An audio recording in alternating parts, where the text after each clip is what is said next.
குருவே சரணம். அனைவருக்கும் வணக்கம். இப்போ ரொம்ப அற்புதமான இடம் மெல்பர்ன், ஆஸ்திரேலியால இருக்கும். இது வந்து ஒரு ஓப்பன் இடம். ஏகப்பட்ட கங்காருக்கள், ஏகப்பட்ட விலங்குகள் வந்து ரொம்ப சுதந்திரமா ஜாலியா வந்து சுத்திட்டு இருக்கு. பரம்பொருள் மாஸ்டர்ஸ் குருமார்களை உருவாக்கக்கூடிய 3 மாத வகுப்பு பிப்ரவரி, மார்ச், ஏப்ரல் வந்து போயிட்டு இருக்கு. ஸோ விருப்பப்படக்கூடிய நபர்கள் தாராளமாக கீழே உள்ள கான்டாக்ட் நம்பர் கான்டாக்ட் பண்ணி உங்களது பேரை முன்பதிவு செய்து கொள்ளலாம். இதுக்கு முன்னாடி நீங்க அட்டன் பண்ணாத கிளாஸோட லிங்க்ஸ் வந்து அனுப்பிடுவாங்க.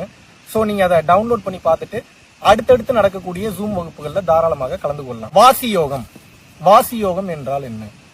வள்ளலார் இதை என்ன சொல்றாருன்னா, வாசி வாசி என்கிறாயே வெண்ணிலாவே, வாசி என்ன பேச கண்டாய் வெண்ணிலாவேன்னு கேட்கிறாரு. அப்படின்னா என்னன்னா, வாசி யோகம் பண்ணணும், இறைவனை பார்க்கணும், அதை பண்ணணும், இதை பண்ணணும்ன்றீங்களே, அதை உருப்படியா பண்ணி அதில் இருக்கக்கூடிய ஆழமான உட்கருத்து என்ன, வாசி என்றால் என்ன என்பதை நீங்கள் உணர்ந்தீர்களா என்று வள்ளல் பெருமான் கேட்கின்றார். சரி, வாசி யோகம்னா என்ன? இன்னைக்கு ரொம்ப வெளிப்படையாக, ஆத்மார்த்தமாக, ஒளிவு மறைவின்றி இந்த ஒரு அற்புதமான கலையை வந்து உங்க எல்லாத்துக்கும் நான் வந்து சொல்லி கொடுக்கலான்னு இருக்கேன். அதை சொல்லி கொடுக்கறதுக்கு முன்னாடி முதல்ல வாசி யோகம்னா என்னன்னு தெரிஞ்சுக்கோங்க. பரம்பொருள் யோகம் நம்ம பண்ணிக்கிட்டே இருக்கும்போது வாசி யோகம் பண்ணலாமா? தாராளமாக பண்ணலாம், தவறு கிடையாது. வாசி யோகம்னா ஏதோ பெரிய விஷயம் நினைச்சுக்காதீங்க, அது ஒரு சின்ன சீக்ரெட் தான். அந்த சின்ன டெக்னிக் தான் பெரிய பிரபஞ்ச ரகசியங்கள் மொத்தத்தையும் கொண்டு வந்து கொடுப்பது மட்டும் இல்லாமல் இறைவனாகவே மாற்றுகிறது. சரி, ஓகே. அப்ப வாசி யோகம் பண்ணா நான் ஏன் பரம்பொருள் யோகம் பண்ணணும்? அப்ப பரம்பொருள் யோகம் பண்ணா நான் ஏன் வாசி யோகம் பண்ணணும்? பேரு தாங்க வேற வேற, கன்ஃபியூஸ் ஆகிக்காதீங்க. சின்ன டெக்னிக்கை கூட சேர்த்து ஆட் பண்ணும்போது அதோட ரிசல்ட்ஸ் இன்னும் சூப்பரா இருக்கும். ஒரு எக்ஸாம்பிளுக்கு இப்ப நீங்க ஒரு பாயாசம் பண்றீங்க, ஆல்ரெடி உங்ககிட்ட இருக்கக்கூடிய ரெசிபில பாயாசம் பண்றீங்க. இப்ப அதுல கொஞ்சம் ஏலக்காய் எக்ஸ்ட்ரா போட்டு, அதுல இன்னும் கொஞ்சம் மண்டவெல் எக்ஸ்ட்ரா போட்டு, இல்ல அதுல வந்து கிஸ்முஸ், முந்திரி எல்லாம் எக்ஸ்ட்ரா போட்டு இன்னும் உங்களுக்கு பிடிச்ச மாதிரி அதை டேஸ்ட் அதிகப்படுத்துறதுக்கு நீங்க பண்றீங்க தெரியுமா? அந்த குவாலிட்டியான எசன்ஸ், ஹெல்த்தியான எசன்ஸ்.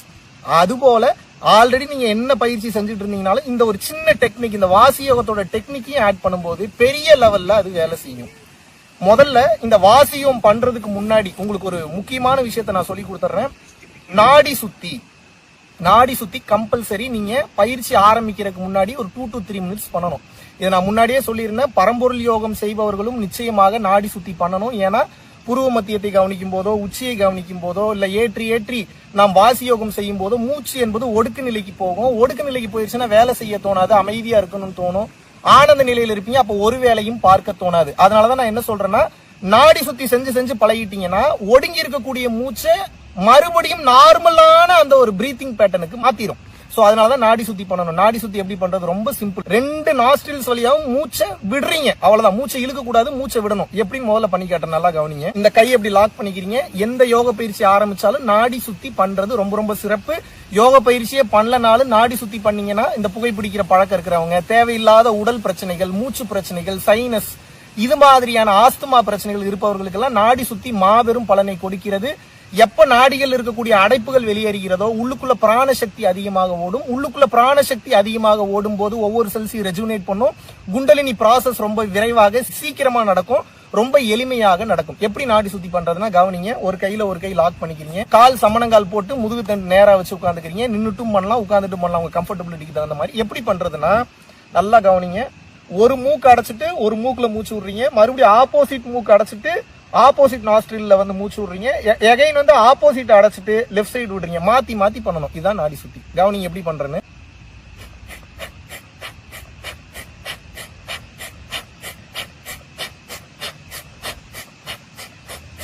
இப்ப நீங்க பாத்தீங்க தெரியுமா, இதுதான் நாடி சுத்தி. 2 to 3 நிமிஷம் பண்ணிட்டு தான் பயிற்சிக்குள்ளேயே போகணும். ஏன்னா ஒரு மிகப்பெரிய சக்தி வாய்ந்த இடத்துக்கு உள்ள போறதுக்கு முன்னாடி சில கிளென்சிங் ப்ராசஸ், கைகள்லாம் கழுவிட்டு கோயிலுக்குள்ள போறோம்ல, அந்த மாதிரி இந்த உடல் எனும் கோவிலை சுத்தப்படுத்துவதற்காக ஒரு சிம்பிளான பவர்ஃபுல்லான சீக்ரெட் என்னன்னா நாடி சுத்தி. ஒருவேளை நல்லா பயிற்சி பண்ணி அதிகமான போதை நிலையை அனுபவிக்கிறீங்க, அதுல இருந்து வெளியவே வர முடியலனாலும் அது நல்லா இருக்கும், பட் உடனே வெளியில வரணும்னு நினைச்சீங்கன்னா நாடி சுத்தி பண்ணீங்கன்னா அடுத்த 5 to 10 நிமிஷத்தை அந்த நிலையில இருந்து ஈஸியா எளிமையா வெளியே வந்துடலாம். சோ பரம்பொருள் யோகம் பண்றவங்களும் வாசி யோகம் பண்றவங்களும் கம்பல்சரி நாடி சுத்தி பண்ணிட்டு தான் பயிற்சிக்குள்ள போகணும். அப்பதான் உடம்பு நல்லா இருக்கும். நீங்க வாசி யோகமோ பரம்பொருள் யோகமோ பண்றீங்க பண்ணல, அதெல்லாம் ரெண்டாவது. கம்பல்சரி காலையில எந்திரிச்ச உடனே நாடி சுத்தி பண்ணிருங்க, உடம்பிற்கு மிக மிக மிக மிக நல்லது. ஓகே, வாசி யோகம் என்றால் என்ன அப்படின்னா சிம்பிள். ஆல்ரெடி இதை பத்தி நிறைய பேசியிருக்கேன். வெளிமுகமாக போய் கொண்டிருக்கக்கூடிய உங்களது மூச்சு காற்றானது உள்முகமாக போக ஆரம்பிச்சிருச்சுன்னா இதுக்கு பேர் தாங்க வாசி யோகம். சிம்பிள். இதை புருவ மத்தியத்தை கவனிச்சீங்கன்னா உள்முகமா போகும். நீங்க வந்து பாத்தீங்கன்னா உச்சியை கவனிச்சீங்கனாலும் உள்முகமா போகும். ஆனாபானா சதி பண்ணீங்கனாலும் உள்முகமா போகும். எண்ணங்களை கவனிச்சீங்கனாலும் உள்முகமா போகும். எந்த விதமான யோக பயிற்சிகள் மனதை நிறுத்தணும் மனதை கையாளணும் பண்ணீங்கனாலும் அந்த மூச்சு என்பது உள்முகமாக திரும்பும். இதுக்கு பேர் தாங்க வாசி யோகம். இந்த வாசி யோகத்தை நீங்க பண்ணிருக்கீங்களா அப்படின்னு வந்து கேட்டா டெய்லியும் பண்றீங்க, ஆனா உங்களுக்கு தெரியல. என்னப்பா சொல்ற வாசி யோகம் நான் டெய்லியும் பண்றேன்னா? பிறக்கிறதுக்கு முன்னாடியும் பண்ணிட்டு இருந்தீங்க, பிறந்ததுக்கு அப்புறமும் பல வருஷமா பண்ணிட்டு இருக்கீங்க, ஆனா அதை நீங்க தான் பண்றீங்க. எப்படி பண்றீங்கன்றது தெரியல. எப்ப பண்றீங்கன்னா நைட்டு தூங்கலான்னு போய் தூங்குறீங்க, கொஞ்ச நேரம் நிறைய தாட்ஸ் ஓடும். அப்புறம் வந்து பாத்தீங்கன்னா அந்த தாட்ஸ்ல எங்க இருக்கு என்ன எதுனே தெரியாம எப்ப தூங்குனே தெரியாம தூங்கிடுறீங்க. அந்த தூக்க நிலைதான் விழிப்புணர்வு இல்லாத அந்த தூக்க நிலையில தான் அந்த உள்மூச்சானது உங்களுக்கு ஓடிக்கொண்டிருக்கிறது. அந்த நிலைக்கு பேர் சுளுத்தின்னு அர்த்தம். சுளுத்தி நிலை, அதாவது ஆங்காரம் உள்ளடக்கி ஐம்புலனை சுட்டறுத்து தூங்காமல் தூங்கி சுகம் பெறுவது எக்காலம்ங்கிறது பத்ரகிரியார். அது விழிப்புணர்வு தன்மையோடு நீங்கள் அந்த மூச்சை நீங்க நடத்துனீங்க, அந்த ஹைபர்னேஷன் மோடுக்கு போனீங்கன்னா அது வாசி யோகம். விழிப்புணர்வு இல்லாமல் அந்த ஹைபர்னேஷன் மோடுக்கு போறீங்கன்னா அதற்கு பெயர் தூக்கம். அப்போ ஒவ்வொரு உயிரினங்களும் பிரபஞ்ச சக்தி இருந்தால்தான் எனர்ஜெட்டிக்கா வந்து செயல்பட முடியும். அப்போ அந்த ஒவ்வொரு உயிரினங்களும் எனர்ஜெட்டிக்கா செயல்படுவதற்கு அவசியமான ஒரு விஷயம் என்னன்னா தூக்கம். எப்போது தூங்குகின்றீர்களோ அப்போது மனம் வேகமாக ஓடாது. மனம் ஓடாமல் இருக்கும் போது ஜீரோ ஆயிடுறீங்க. ஜீரோ ஆகும்போது பிரபஞ்ச சக்தி ஆட்டோமேட்டிக்கா உள்ள ஏறிடுறதுக்கு நீங்க ஒண்ணுமே பண்ணணும்னு அவசியம் இல்லை. இப்ப வாசி யோகத்தினுடைய நோக்கம் என்ன? உங்களை ஹைபர்னேஷன் மோடு கொண்டு போய் உங்களை எனர்ஜியில ஃபில் பண்றதாங்க வாசி யோகத்தினுடைய வேலை. பரம்பொருள் யோகம் அதுதான், எல்லாமே அதுதான். 24 மணி நேரம் பூர்வ மத்தியத்தை கவனிச்சுட்டு இருந்தீங்கன்னா எனர்ஜி ஏறிக்கிட்டே இருக்கும். நீங்க இல்லாட்டினா வந்து பாத்தீங்கன்னா அந்த வாசி ரெகுலரா பிராக்டிஸ் பண்ணிட்டு இருக்கீங்கன்னா ஒரு கட்டத்துக்கு மேல நீங்க பண்ணலனாலும் அதுவே ஓட ஆரம்பித்து விடும். உங்கள் தாயின் வயிற்றிற்குள் கருவறைக்குள் நீங்கள் இருந்தபோது தொப்புள் கொடி வழியாக நீங்கள் சுவாசம் செய்தீர்கள். அந்த தொப்புள் கொடி வழியாக உங்கள் தாயினுடைய மூச்சை நீங்கள் சுவாசம் செய்யும் போது அந்த நேரத்தில் நீங்க ஹைபர்னேஷன் மோட்ல தான் இருந்தீங்க. ஏன்னா தண்ணி பனிக்கூடத்தினுடைய தண்ணி உள்ள போயிடுச்சுன்னா உயிர் போயிடும். அதனால வாசியோக நிலையில் வாசியோக முறையில் நீங்கள் இருந்தீர்கள். இதை தெளிவா புரிஞ்சுக்கங்க. அப்ப நம்ம என்ன பண்றோம்னா பயிற்சி பண்ணி மீண்டும் அந்த குழந்தை நிலைக்கு உச்சி திறந்து பிரம்மாந்திரம் திறந்து அந்த இறைவனோடு கனெக்ட் பண்ணக்கூடிய அந்த நிலைக்கு போறோம். இதுக்கு பேர் தாங்க வாசியோகம். ரொம்ப சிம்பிள், எளிமையா சொல்லி புரிய வச்சிட்டேன். சில தவளைகள் இருக்கு, சில புழுக்கள் இருக்கு, சில விதமான உயிரினங்கள் இருக்கு. அது என்ன பண்ணும் அப்படின்னா ஏதோ ஒரு இது தண்ணிக்குள்ளேயோ இல்லாட்டினா ஏதோ ஒரு மண்ணுக்குள்ளேயோ வாழ்ந்துட்டு இருக்கும் போது அங்க தண்ணி காஞ்சிருச்சு, இல்ல வந்து அங்க மண்ணு வந்து மக்கிருச்சு, எதுவுமே இல்லாம போயிடுச்சு அப்படின்னா அந்த உயிரினங்கள் உள்ளுக்குள்ள வந்து உள்ள போய் ஹைபர்னேஷன் மோடுக்கு போய் பல 100 வருடங்கள் உள்ளுக்குள்ள இருந்தாலும் உயிர் போனது போல தெரியும், ஆனால் உயிர் போகாது. மீண்டும் சரியான நேரம் வரும்போது தண்ணி வந்துருச்சுனால வேற ஏதாவது வந்துருந்தாலும் உயிர் பெற்று விடும். இது எப்பேற்பட்ட வேலை பாருங்க.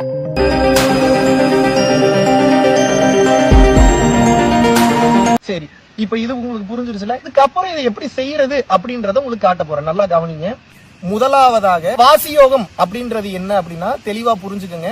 வெளிமூச்சை உள்மூச்சாக திருப்புறீங்க. இதுக்கு சிம்பிள் டெக்னிக், சிம்பிள் சீக்ரெட் வந்து உங்களுக்கு சொல்லி தரேன். நல்லா கவனிங்க. பரம்பொருள் யோகம் பண்றதுக்கு முன்னாடி நாடி சுத்தி பண்ணிட்டு இந்த சின்ன ஒரு டெக்னிக்கை ஃபாலோ பண்ணிட்டு பரம்பொருள் யோகத்துக்குள்ள போயிடுங்க. பல பேருக்கு இந்த காஞ்சி விஸ்வநாத சுவாமிகள் மந்திரம் வந்து சொல்றதுக்கு வந்து உடன்பாடு இல்ல. அது சொல்லாமா வேணாமா, நான் வேற ஒரு மதத்துல இருக்கேன், இல்ல எனக்கு வேற குருமார்கள் இருக்கேன், அதனால அந்த மந்திரத்தை வந்து சொல்ல முடியலன்றாங்க. சோ அவர்களுக்காகவும் இந்த வாசி யோகத்தை கத்து கொடுக்குறேன். இது காற்று சம்பந்தப்பட்டது. மந்திரம் சொன்னீங்கன்னா பல லட்சம் வாட்ஸ் கரண்ட், வாசி யோகம் பண்ணீங்கனாலும் பல லட்சம் வாட்ஸ் கரண்ட் தான். பட் இது ரெண்டுத்துக்கும் நடைமுறை கொஞ்சம் கொஞ்சம் வேற மாதிரி இருக்கும். பட் இது இரண்டையும் கலந்து செய்யலாம்.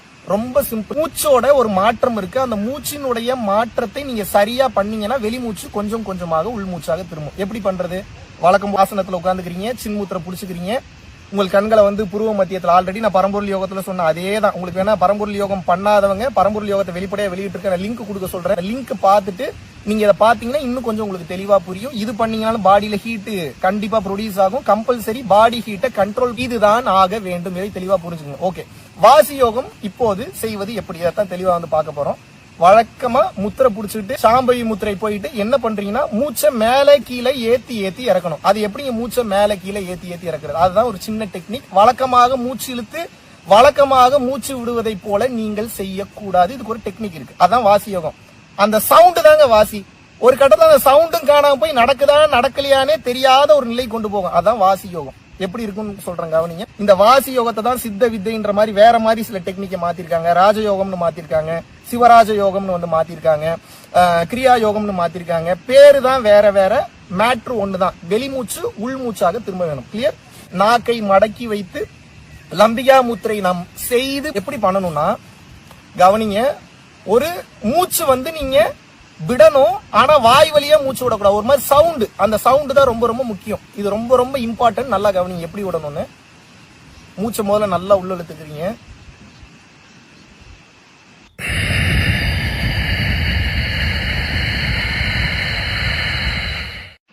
எகைன் செய்யறேன், கவனிச்சு பாருங்க.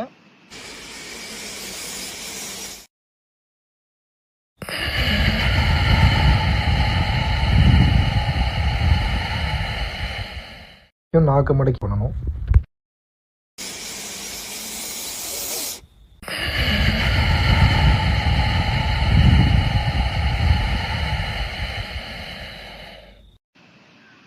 லாஸ்டா ஒரு டைம் செய்யறேங்க, கவனிங்க.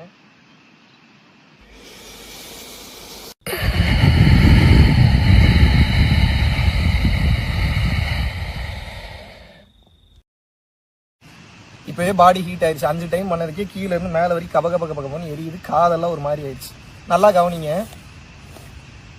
இந்த மூச்சு விடுறது தான் சீக்கிரட்டே இருக்கு. வெளிமூக்கு வழியா வெளிமூச்சு போச்சுன்னா உலக காட்சி தெரியும்.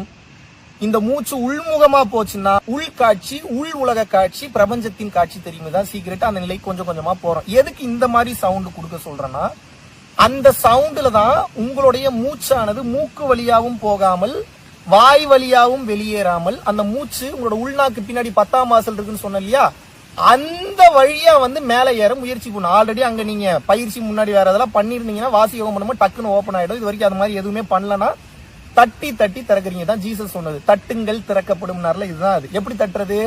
அந்த உஷ்ண காற்றை வைத்து. இந்த சவுண்டு தாங்க மெயின். இந்த சீக்ரெட்டே அந்த சவுண்டுல தான் இருக்கு. இந்த சவுண்ட் இப்படி விடும்போது என்ன ஆகும்னா, மூச்சு வெளியே போகாம கரெக்டா கவனிச்சீங்கன்னா தெரியும், உங்களுடைய உள்நாக்கு பின்னாடி 10ஆம் வாசல் அந்த இடத்துல போய் முட்டும். அது ஒன்ஸ் ஓபன் ஆயிடுச்சுன்னா அது வழியாக உள்ளுக்குள் பயணம் பண்ணும். அதாவது சென்டர் மண்டைக்குள்ள பயணம் பண்ணும். இன்னும் சில வருடம் ஆக ஆக உச்சியையும் அது திறந்து விடும். இதுதான் சீக்ரெட். வாசியோகம் பண்ணாதான் திறக்குமான்னா அப்படி கிடையாது. பரம்பொருள் யோகம் புருவ மத்தியத்தை கவனிச்சீங்கனால ஆட்டோமேட்டிக்கா உங்களது உச்சி வந்து ஓபன் ஆகும். உங்களுடைய உள்ளுக்குள் இருக்கக்கூடிய 10ஆம் வாசலும் ஓபன் ஆகும். பிரம்மாந்திரம் திறக்கும். புருவ மத்தியத்தை கவனிக்கும் போது இதையும் சேர்த்து பண்ணும்போது இன்னும் சீக்கிரமாக வேலை செய்யும். இது ஏங்க இப்படி திறக்குது அப்படின்னு வந்து கேட்டீங்கன்னா, இதுல சீக்ரெட் இருக்கு. உங்க மூலாதாரத்தில் இருக்கக்கூடிய உஷ்ண காத்தை மேல் நோக்கி ஏத்துறீங்க இந்த சவுண்டுல. அப்ப அது கொஞ்சம் கொஞ்சமா ஏறும்போது என்ன ஆகும், உங்களுடைய விசுத்தியில இருந்து நேரா புருவமத்தி, அப்புறம் சகசிரா வரைக்கும் பயணம் பண்ணி, அப்புறம் துவாதசாந்தம் வரைக்கும் பயணம் பண்ணும். அப்புறம் ஈஸியா எளிமையா உங்களோட ஆன்மாவை உங்களால எளிமையா என்ன வேணாலும் பண்ண முடியும். அதை வச்சு கண்ட்ரோல் பண்ண முடியும். அடுத்து என்னன்னா, இந்த வாசி யோகம் செய்ய செய்ய செய்ய செய்ய ஆரம்பத்துல மட்டும்தான் இந்த சவுண்டு வரும். ஒரு கட்டத்துக்கு மேல இந்த சவுண்டே வராது. அங்க சவுண்ட் இருக்கா இல்லையா, உயிரோட இருக்கமா இல்லையானே தெரியாத அளவுக்கு இந்த கழுத்தினுடைய இந்த பகுதியில லைட்டா ஒரு துடிப்பு மட்டும்தான் இருக்கும். அதுக்கு மேல அதை நீங்க கண்டுபிடிக்க முடியாது. ஒரு கட்டத்துக்கு மேல உங்க வாசி யோகம் எப்படி இருக்கும்னா, பண்றீங்களா பண்ணலையானே தெரியாது. எப்படின்னா, இப்ப கவனிங்க, முதல்ல சவுண்டோட பண்ணி காமிச்சு. இப்ப நான் பல வருடம் அதை பண்ணி பிராக்டிஸ் இருக்கனால சவுண்டே வராது. கவனிங்க.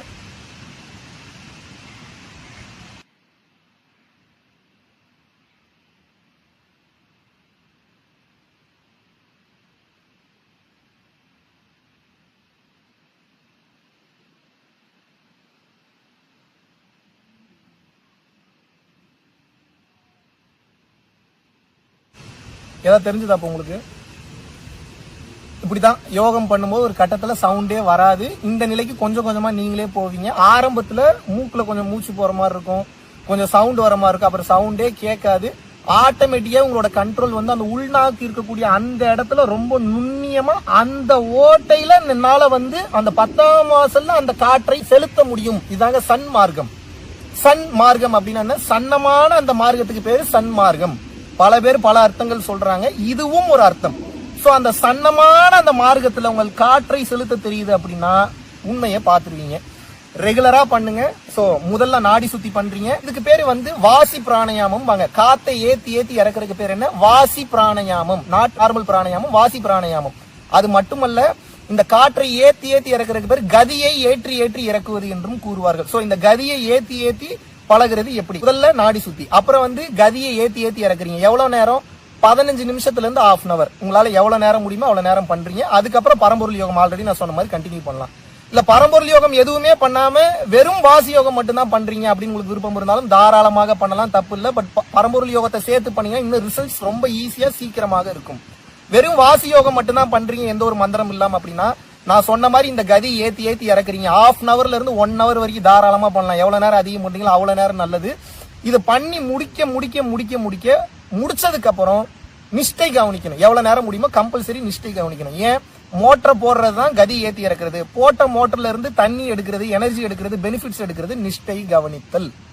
சோ இறுதியாக இந்த வாசி யோகம் நமக்கு என்ன சொல்லி தருது அப்படின்னா, மனம் உற்பத்தி ஆகக்கூடிய இடம் உங்களது உள்நாக்கு தொங்கக்கூடிய அந்த சிற்சபை. அதனாலதான் அங்க கவனிக்க சொல்றது. வள்ளலார் சொன்ன மாதிரி கவனிக்க மனம் உற்பத்தி ஆகாத நிலைக்கு போவீங்க.